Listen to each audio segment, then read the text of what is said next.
ಜಾರಕಿಹೊಳಿ ಅವರಿಗೆ, ಸತೀಶ್ ಅಣ್ಣ ಜಾರಕಿಹೊಳಿ ಅವರಿಗೆ.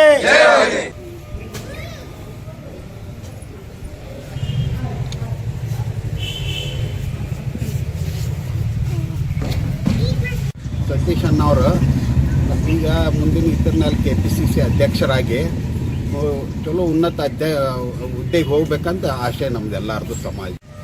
ಮಹಾಲಕ್ಷ್ಮಿ ದೇವಿಗೆ ವಂದಿಸುತ್ತಾ ಇವತ್ತು ಮಾನ್ಯ ಮುಖ್ಯಮಂತ್ರಿಗಳು ಸಿದ್ದರಾಮಯ್ಯ ಸಾಹೇಬರು ಇವತ್ತು ರಾಜೀನಾಮೆ ನೀಡಿದ ನಂತರ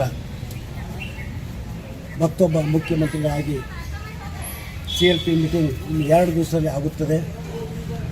ಕರ್ನಾಟಕ ರಾಜ್ಯದಲ್ಲಿ ಸನ್ಮಾನ್ಯ ಶ್ರೀ ಸತೀಶ್ ಅಣ್ಣ ಜಾರಕಿಹೊಳಿ ಅವರು ಕಳೆದ 30 ವರ್ಷಗಳಿಂದ ಒಂದು ಕಪ್ಪು ಚುಕ್ಕಿ ಇಲ್ಲದೆ ತಮ್ಮ ಸಾಮರ್ಥ್ಯವನ್ನು ಇಡೀ ಕಾಂಗ್ರೆಸ್ ಪಕ್ಷಕ್ಕೆ ತೋರಿಸಿದ್ದಾರೆ. 4 ಬಾರಿ ಮಂತ್ರಿಯಾಗಿ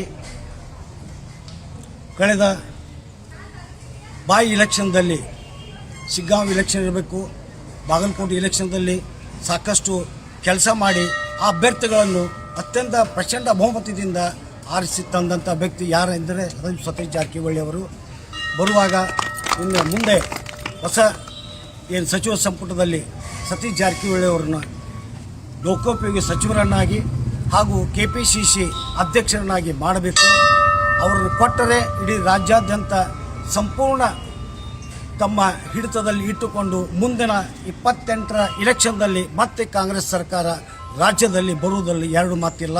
ಅದಕ್ಕೆ KPCC ಅಧ್ಯಕ್ಷರಾಗಿ ಸನ್ಮಾನ್ಯ ಶ್ರೀ ಸತೀಶ್ ಅಣ್ಣ ಜಾರಕಿಹೊಳಿ ಅವರನ್ನೇ ಆರಿಸಿ ಮಾಡಬೇಕು ಅಂಥೇಳಿ ಇವತ್ತು ಭೂವಿ ವಡ್ಡರ ಸಮಾಜದವರು ಮಹಾಲಕ್ಷ್ಮಿ ದೇವಸ್ಥಾನದಲ್ಲಿ ಸಮಾಜ ಬಾಂಧವರು ಎಲ್ಲರೂ ಕೂಡಿ KPCC ಅಧ್ಯಕ್ಷರಾಗಬೇಕು, ಮುಂದೆ ಉನ್ನತ ಹುದ್ದೆಗೆ ಹೋಗಬೇಕು ಅಂತ ಹೇಳಿ ಕೆಲಸ ಅವರು ಭೂವಿ ವಡ್ಡರ ಸಮಾಜದವರು ಎಲ್ಲರೂ ಕೂಡಿ ಇವತ್ತು ಗ್ರಾಮ ದೇವತೆ ಮಹಾಲಕ್ಷ್ಮಿ ದೇವಿಗೆ ಬಂದು ಅವರು ಅಭಿಷೇಕ ಮಾಡಿಸಿ ಮುಂದಿನ ಸತೀಶ್ ಜಾರಕಿಹೊಳಿ ಏಳಿಗೆ ಉನ್ನತ ಮಟ್ಟಕ್ಕೆ ಹೋಗಲತ್ತೆ ಕೆಲಸ ಎಲ್ಲರೂ ಪ್ರಾರ್ಥನೆ ಮಾಡಿದ್ದಾರೆ. ಎಲ್ಲರಿಗೂ ಧನ್ಯವಾದಗಳು.